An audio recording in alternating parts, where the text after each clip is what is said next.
ಶ್ರಾವಣ ಮಾಸದ ಇದು ಕೊನೆಯ ನಮ್ಮ ಪ್ರವಚನ ಕಾರ್ಯಕ್ರಮ.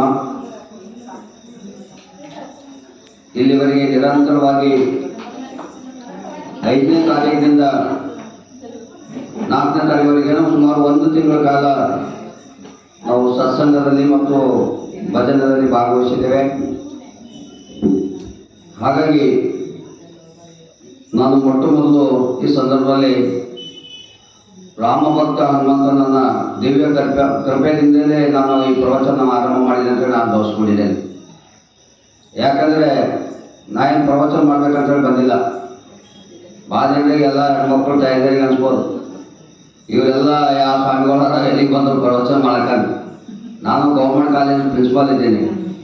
ಈಗ ಯಾಕಂದ್ರೆ ಮುಗಿಲ್ಬಾರ್ದು ಹೇಳ್ತಾರೆ ಇವತ್ತು ನಾನು ಯಾವ ಸ್ವಾಮಿ ಇಲ್ಲ ಏನಿಲ್ಲ, ಅವರ ಗೌರ್ಮೆಂಟ್ ಕಾಲೇಜಿನ ಪ್ರಿನ್ಸಿಪಾಲ್ ಇದ್ದೀನಿ. ಆ ಕಾಲೇಜಿನ ಪ್ರಿನ್ಸಿಪಾಲ್ ಆಗಿ ಕೆಲಸ ಮಾಡಿಕೊಂಡು ದಿನನಿತ್ಯ ರಾತ್ರಿ 8 ಗಂಟೆಯಿಂದ 9 ಗಂಟೆವರೆಗೆ ಆಧ್ಯಾತ್ಮಿಕ ಚಿಂತನೆ. ಯಾಕಂದರೆ ತಮ್ಮ ಕೈಲಾದಷ್ಟು ಮಟ್ಟಿಗೆ ಒಳ್ಳೆಯದನ್ನು ಕೆಲಸ ಮಾಡಬೇಕಂತೇಳಿ ನಮ್ಮೆಲ್ಲ ಹಿರಿಯರು ಹೇಳ್ಕೊಟ್ಟಿದ್ದಾರೆ. ಹಾಗೆ ನಾನು ಈ ಪೂರ್ವ ಸಭೆ ನಮ್ಮ ಕಲ್ಯಾಣರಾವ್ ಚಾಳ್ಕೊಪ್ರೆ ಅವರು ಮತ್ತು ನಮ್ಮ ಗುರುನಾಥ್ ಜಾಂತಿಯವರು ಸಹಜವಾಗಿ ಎಲ್ಲರೂ ಬಂದಾಗ ಹೋದ ವರ್ಷ ನಮ್ಮ ಮಾಣಿಕರಾವ್ಜಿ ಸಿದ್ದರಾಮಯ್ಯ ಪ್ರವಚನ ಹೇಳಿದ್ರು. ಈ ವರ್ಷ ಹೇಗೆ ಮಾಡೋಣ ಅಂತ ಹೇಳಿದಾಗ ಕೊನೆಗೆ ನಮಗೆ ನೀವೇ ಹೇಳಿ ಸರ್ ಕೃಷ್ಣ ಜೀವನ ಚರಿತ್ರೆ ಅಂದಾಗ ನಾವು ಒಪ್ಕೊಂಡಿವಿ. ಆ ಒಪ್ಪಿದ ಒಂದು ಪರಿಣಾಮವಾಗಿ ನಮಗೆ ಕೋಟಿ ಕೊಟ್ಟೋದ್ರಿಂದ ಸಾಲದ ಮನುಷ್ಯ. ಯಾಕಂದರೆ ಮನುಷ್ಯಗೆ ಭಾಳ ದಿನ ಅಭಾವ ಇರ್ತದೆ. ಆ ಕೋಟಿಯಲ್ಲಿ ಎಷ್ಟು ಕೋಟಿ ಕೊಟ್ಟರು ಕೂಡ ಸಾಲದು. ಹಾಗಾಗಿ ಇವರ ಎಲ್ಲರ ಪುಣ್ಯದ ಫಲವಾಗಿ ನಾನು ದಿನ ಸಾಯಂಕಾಲ ಬಂದು ಡ್ಯೂಟಿಯಲ್ಲಿ ಬಂದು ಸ್ನಾನವನ್ನು ಮಾಡಿಕೊಂಡು ಹನುಮಂತರ ದರ್ಶನವನ್ನು ಮಾಡಿಕೊಂಡು, ಹನುಮಂತರ ದರ್ಶನದಿಂದ ನಾವು ಶ್ರಾವಣ ಮಾಸದಲ್ಲಿ ಸೋಮವಾರ ಹನುಮಂತ ದರ್ಶನ ಮಾಡ್ತೀವಿ. ಆದರೆ ಅವೆಲ್ಲ ಒಂದು ಸತ್ಸಂಗದ ಮಹಿಮೆ.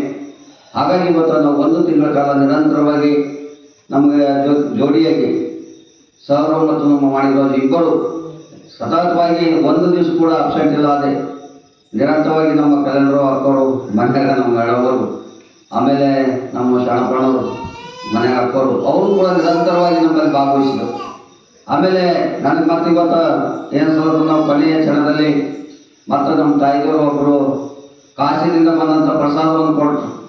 ವಿಶ್ವನಾಥನೇ, ಕಾಶಿ ವಿಶ್ವನಾಥನೇ. ಹಂಗೆ ನಾನು ಮೊದಲು ಹೇಳಿದ್ದೇನೆ ಕೃಷ್ಣನ ಕಥೆ ಹೇಳುವಾಗ, ಕೃಷ್ಣ ಗೋಕುಲನೊಳಗೆ ಕಾಶಿ ವಿಶ್ವನಾಥ ಇದ್ದೇನೆ, ನಾನು ಕಾಶಿ ವಿಶ್ವನಾಥ ಇದ್ದೇನೆ, ಯಶೋಧ ಮಾತಾ ಕೃಷ್ಣ ನನ್ನನ್ನು ತೋರಿಸು, ನಾನು ಕಾಶಿನಿಂದ ಬಂದಿದ್ದೇನೆ ಅಂತೇಳಿ ನನ್ನ ದೃಷ್ಟಾಂತವನ್ನು ಹೇಳಿದ್ದೇನೆ.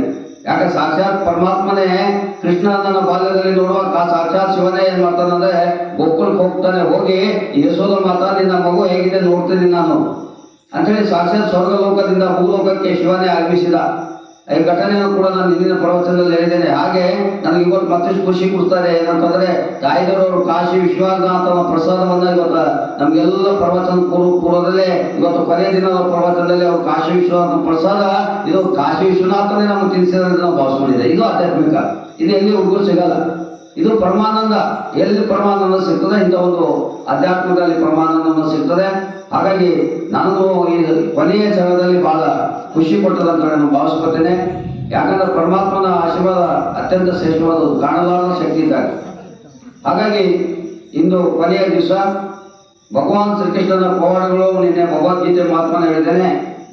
ಭಗವಾನ್ ಕೃಷ್ಣನ ಮಹಾಭಾರತ ಮತ್ತು ಭಗವಾನ್ ಕೃಷ್ಣನ ಯುಗ ನಂತರ ಎಲ್ಲೆಲ್ಲಿ ಮತ್ತೆ ಭಗವಾನ್ ಕೃಷ್ಣ ಚಮತ್ಕಾರ ಆಗಿದೆ ಅನ್ನೋದು ಕೆಲವು ವಿಷಯಗಳನ್ನು ಹೇಳಿ ಇವತ್ತಿನ ಪ್ರವಚನ ಮುಗಿಸ್ತೇನೆ. ಇವತ್ತು ನಮ್ಮ ಕರ್ನಾಟಕ ಬಂದಾಗ